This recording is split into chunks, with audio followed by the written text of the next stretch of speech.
నమస్తే paper, welcome back to explore with Mallesh. So చూస్తే కొంచెం డిఫరెంట్గా ఉందా. ఇక ఇది వచ్చేసి బస్ స్టేషన్ అన్నట్టు ఖతర్లా.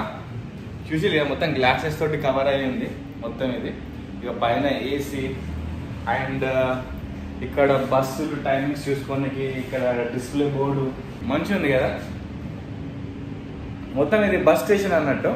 సో ఎందుకు చూపెడుతున్నానంటే ఇప్పుడు నిన్నటి దాకా టెంపరేచర్ చాలా చల్లగా ఉంది, కానీ ఈ రోజు అమ్మ తోడు ఘోరంగా అంటే ఘోరంగా ఉంది. నా ఫ్రెండ్ ఇక్కడ డ్రాప్ చేసి వెళ్ళిపోయాడు నా టిక్కనే. వాని కారు సర్వీస్ ఎందుకు వెళ్ళిండు. ఇక ఇక్కడ పక్కనే షాపింగ్ మాల్ ఉందన్నట్టు, మిర్కా మాల్ ఉందన్నట్టు. సో ఆ మాల్లో కొంచెం గ్రోసరీ షాపింగ్ కోసం అని చెప్పేసి డ్రాప్ చేయమని చెప్పిన. వాడు వెళ్ళిపోయాడు, వాడు మళ్ళీ వస్తాడు. ఒక 2 నిమిషాలు బయట నిలబడ్డ చుక్కలు ఆల్రెడీ చెమట స్టార్ట్ అయింది నాకు. మొత్తం టెంపరేచర్ మరీ దారుణంగా అవుతుంది. ఇంకొక వారం అయితే చుక్కలు లోపడుతుంది. సో చూసిలే కదా, బస్ స్టేషన్ కూడా ఏసీ బస్ స్టేషన్లు ఉంటాయి అన్నట్టు ఖతర్లా. ఖతర్లోనే కాదు, దుబాయ్లా, యూఏలా, కువైట్లా మొత్తం బస్ స్టేషన్ మొత్తం ఏసీ ఉంటాయి అన్నట్టు. ఎందుకంటే ఎండాకాలంలో బయట నిలబడి బస్సు కోసం వెయిట్ చేసేంత టైంలో కూడా ఉండలేము. దారుణంగా అంటే దారుణం, నిజం చెప్తున్నా కదా. టీషర్ట్ ఉంది కదా, మొత్తం తడిచిపోతుంది, లిటరలీ తడిచిపోతుంది. అంత దారుణంగా ఎండ అయితే ఉంటుంది అన్నట్టు. గల్ఫ్ కంట్రీస్ స్టార్ట్ అయింది ఇప్పుడు ఇది ట్రైలర్ అన్నట్టు. ఇంకా క్లైమాక్స్ సీన్ అనేది ముందుంది. మరీ దారుణంగా ఉంటాయి ఎండగలు. నాకు అందుకే ఎండాకాలం అంటే అస్సలు ఇష్టం లేదు. వింటర్లోనే ఎంత తిరగాలో అంత తిరిగేసా. వింటర్ అంటే నాకు చాలా ఇష్టం గల్ఫ్ కంట్రీస్లా. కానీ ఎండాకాలం అంటే బాబోయ్ నాకు భయం అవుతుంది, లిటరలీ భయం అవుతుంది. అండ్ ఇంకొక ముచ్చట ఏంటంటే దుబాయ్ గురించి. దుబాయ్ మొత్తం మునిగిపోయింది, దుబాయ్ మొత్తం నాశనం అయిపోయింది, దుబాయ్లో ఎవరు బతకలేరు అన్నట్టు పోర్ట్రే చేస్తున్నారు అన్నట్టు మన ఈ ఇండియా న్యూస్ మీడియా అన్నట్టు. రేంజ్గా నేను చూస్తున్నా కదా, మన తెలుగు ఛానల్స్ అనే కాదు, నార్త్ ఇండియాలో ఉన్న హిందీ ఛానల్స్ అయినా సరే, కానీ ఓ రేంజ్లో పోర్ట్రే చేస్తున్నారు అన్నట్టు. మరీ దారుణంగా చూపెడుతున్నారు. నిజం చెప్పాలంటే ఎస్, వర్షాలు పడ్డాయి, మరీ దారుణంగా పడ్డాయి. చాలా అంటే చాలా నష్టం జరిగింది ప్రైవేట్ సెక్టర్స్కి, గవర్నమెంట్ సెక్టర్స్కి కూడా. ఇన్ఫ్రాస్ట్రక్చర్ బాగా దెబ్బతింది. సో ముచ్చట ఏంటంటే ఈ వాన వల్ల అట్లీస్ట్ 1200 ఫ్లైట్స్ క్యాన్సిల్ అయ్యాయి. అండ్ 5000 అబోవ్ ఫ్లైట్స్ అయితే డైవర్ట్ చేశారన్నట్టు. అంటే అక్కడ ల్యాండ్ అవ్వని కూడా ఛాన్స్ అనేది లేకుంటుంది అన్నట్టు. అంటే అంత ఎదురుగాలులు. ఒక వీడియో కూడా ఉంది, ఫ్లైట్ అయితే లిటరలీ డ్రాఫ్టింగ్ అయిందన్నట్టు. అంటే మన బైక్స్ కానీ కార్లు కానీ డ్రాఫ్టింగ్ చేస్తారు కదా ఇట్లా స్టైల్గా, అట్లా ఫ్లైట్ ల్యాండ్ అయ్యేటప్పుడు ఆ ఎయిర్పోర్ట్లో నీళ్ళ వల్ల డ్రాఫ్ట్ అయిపోయింది మొత్తం. జర్ర అయితే యాక్సిడెంట్ అయ్యే సిచ్యువేషను. కానీ ఆ పైలట్ కొంచెం టాలెంటెడ్ పర్సన్ అనుకుంటా. ఆ ఫ్లైట్ని అయితే సేఫ్గా అయితే ల్యాండ్ చేసిండు, కానీ డ్రిఫ్ట్ అయిపోయింది. ఆ ఫ్లైట్ మొత్తం బురదతోటి, అంటే ల్యాండ్ అయిపోయినాక మొత్తం ఆ బురద అంతా ఫ్లైట్ మీద పడ్డది అన్నట్టు. ఆ సిచ్యువేషన్లో ఎయిర్పోర్ట్లో అయితే ఉన్నది. కానీ ఇప్పుడు సిచ్యువేషన్ అండర్ కంట్రోల్. అండ్ ఇంకొక ముచ్చట ఏంటంటే ప్రపంచం మొత్తం దుబాయ్ని నెగిటివ్గా చూపెడుతుంది అన్నట్టు. అంటే ఈ దుబాయ్ గవర్నమెంట్ చేసిన తప్పు, అందువల్లనే వానలు ఇంత దారుణంగా పడ్డాయి అని అంటున్నారు. సో టాపిక్లోకి వెళ్తే నిజం చెప్పాలంటే దుబాయ్ గవర్నమెంట్ ఏం చేయలేదు. అంటే క్లౌడ్ సీడింగ్ గురించి తప్పు చెప్తున్నారు అన్నట్టు. అంటే దుబాయ్ గవర్నమెంటే క్లౌడ్ సీడింగ్ చేపించింది. ఈ క్లౌడ్ సీడింగ్ వల్లనే ఈ వర్షం అనేది ఇంత దారుణంగా పడ్డదని చెప్పేసి చాలా న్యూస్ అయితే వస్తున్నాయి అన్నట్టు, నెగిటివ్ వస్తుంది. అండ్ చాలా ప్రపంచంలో ఉన్న అన్ని న్యూస్ ఛానల్స్ అన్ని మొత్తం దుబాయ్ మీద పడ్డాయి ఇప్పుడు. దుబాయ్ క్లౌడ్ సీడింగ్ వల్లనే ఇంత దారుణంగా వర్షాలు పడ్డాయి అని అయితే చెప్తున్నారు. అంటే క్లౌడ్ సీడింగ్ అంటే తెలియని వాళ్ళకు, ఈ క్లౌడ్ సీడింగ్ ఏంటంటే ఈ దుబాయ్ రీజియన్లో, యూఏ రీజియన్లో వాళ్ళకు క్లౌడ్స్ అనేది ఫార్మేషన్ ఉన్నప్పుడు ఈ ఫ్లైట్స్, కొన్ని సెపరేట్ ఫ్లైట్స్ ఉంటాయి అన్నట్టు. ఆ సెపరేట్ ఫ్లైట్స్ ఆ క్లౌడ్స్ దగ్గర దాకా వెళ్ళి కొన్ని సాల్ట్ పార్టికల్స్ అనేది రిలీజ్ చేస్తాయి అన్నట్టు. సో దాని ద్వారా ఏంటంటే ఈ కండెన్సేషన్ స్టార్ట్ అవుతుంది అండ్ ఆ క్లౌడ్స్ నుంచి వర్షం అనేది స్టార్ట్ అవుతుంది అన్నట్టు. ఈ క్లౌడ్ సీడింగ్ అంటే ఇది లిటరలీ షార్ట్ కట్లు అయితే చెప్తున్నాను.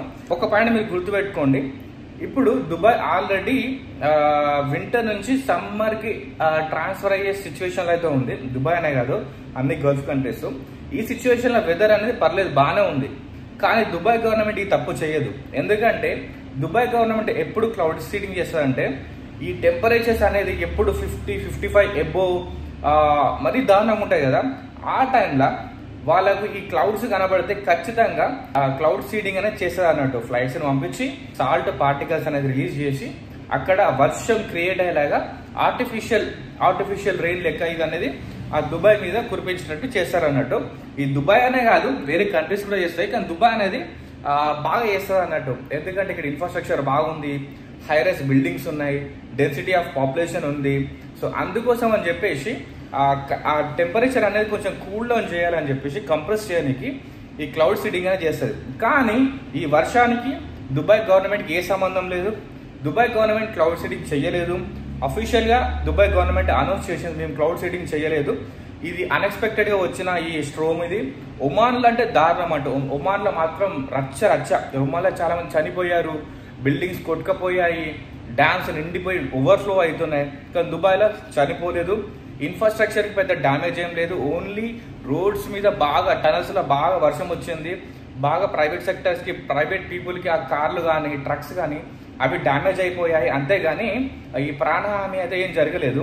And already UAE president announce చేసింది అన్నట్టు వెంటనే పబ్లిక్ ఇన్ఫ్రాస్ట్రక్చర్ ఖచ్చితంగా మనం ఇన్స్పెక్ట్ చేయాలి, సేఫ్టీ ఇంపార్టెంట్ అని చెప్పేసి అనౌన్స్ కూడా చేసిండు. So Dubai government safety precautions అయితే ఆల్రెడీ తీసుకుంటుంది. భయపడాల్సిన అవసరం ఏం లేదు. ఇంకొక 2 daysలో అంత రెజ్యూమ్ అవుతుంది. మెట్రో స్టేషన్స్ కూడా ఆల్రెడీ రెజ్యూమ్ అయిపోయాయి. ఎయిర్పోర్ట్లు కూడా ఈ రోజైనా రేపైనా మళ్ళీ రెజ్యూమ్ అవుతాయి. బ్యాక్ టు దుబాయ్ అనేది నార్మల్ లైఫ్కి అయితే వచ్చేస్తుంది. అంతేగాని నెగిటివ్గా మాత్రం పోతే ఏకండి. దుబాయ్ చాలా మందికి సెకండ్ హోమ్ లాంటిది. చాలా మందికి శాలరీస్ ఇచ్చి వాళ్ళకి అన్నం పెడుతున్న కంటే దుబాయ్ అన్నట్టు, స్పెషల్లీ మన వాళ్ళకు, మన ఇండియన్స్కి చాలా అంటే చాలా మంచి కనెక్షన్స్ ఉన్నాయి దుబాయ్ తోటి. అంతేగాని ఇక ఒక్కసారి వర్షం పడ్డది, దాని ద్వారా ఈ నీళ్లు కనబడుతున్నాయి ఎక్కడ పడితే అక్కడ అని చెప్పేసి దుబాయ్ మునిగిపోయింది, దుబాయ్ నాశనం అయిపోయింది అని చెప్పకండి. చాలా సిల్లీగా ఉంటుంది. స్పెషల్లీ ఈ మీడియాకు చిన్న టాపిక్ దొరుకుతుంది. వాళ్ళు పొద్దున్న తెల్లారి దాకా ఇదే వార్తలు. ఇప్పటికి నేను చూస్తున్నా కొన్ని న్యూస్ ఛానల్స్, ఎన్టీవీ అనుకుంటా, టీవీ9 అనుకుంటా లైవ్ పెట్టేసి ఇదే లొల్లి. నిన్న నుంచి చూస్తున్నా ఒకటే టాపిక్ తిప్పి వేస్తులు అన్నట్టు.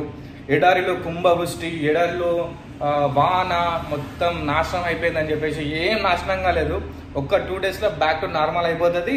మళ్ళీ హబీబీ కమ్ టు దుబాయ్ అని చెప్పేసి అంటారు. సో ఇంకొక వారం 15 రోజులలో మొత్తం సెట్ అయిపోతుంది. ఒక నెల రోజులలో టూరిజం కూడా మళ్ళీ బ్యాక్ టు నార్మల్ వచ్చేస్తుంది. సో ఒక నెల రోజుల తర్వాత ఎవరైనా దుబాయ్కి వెళ్ళండి, ఎంజాయ్ చేయండి. బ్యాడ్లాగ్ అంటే నాదే అన్నట్టు. ఎందుకంటే చాలా యూట్యూబ్ వీడియోస్ అయితే నేను పోస్ట్ చేశా. ఆ యూట్యూబ్ వీడియోస్తో పాటు బ్యాక్గ్రౌండ్ మ్యూజిక్ కూడా యాడ్ చేసి పెట్టాను అన్నట్టు. కానీ యూట్యూబ్ అనేది యాక్సెప్ట్ చేయట్లేదు. సో అందుకోసం అని చెప్పేసి చాలా వీడియోస్ డిలీట్ చేసా. చాలా వీడియోస్ డిలీట్ చేసా. అట్లీస్ట్ 20 to 40 వీడియోస్ దాకా డిలీట్ చేసా. చాలా బాగా అనిపించింది. అయినా పర్లేదు, ఇంకొక 1-2 months వరకు అయితే కొన్ని వీడియోస్కి బ్యాక్గ్రౌండ్ మ్యూజిక్ అది పెట్టా.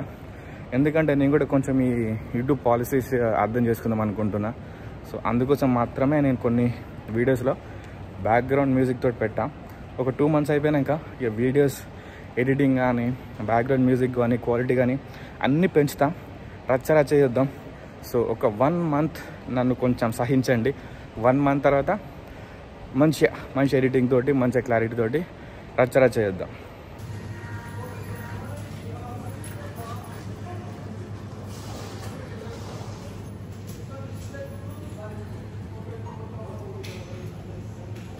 ఇక్కడ వీళ్ళు అరిటాకులు కూడా అమ్ముతులేవి.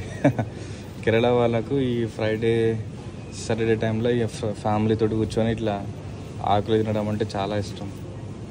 ఇది వచ్చేసి 1 రియల్ అంటే 22 rupees అన్నట్టు ఒక్క అరిటాకు.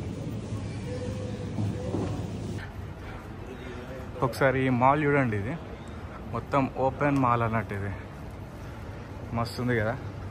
ఇది నేను చాలాసార్లు చూపెట్టినా మళ్ళీ బ్లాగ్స్లో, కానీ మన బ్లాగ్స్ అని ఆల్రెడీ డిలీట్ అయిపోయాయి అన్నట్టు. అంటే నేను డిలీట్ చేసా ఆ బ్యాక్గ్రౌండ్ మ్యూజిక్ తోటి పెట్టేసరికి మంచిగా. సో ఇది మార్నింగ్ కదా.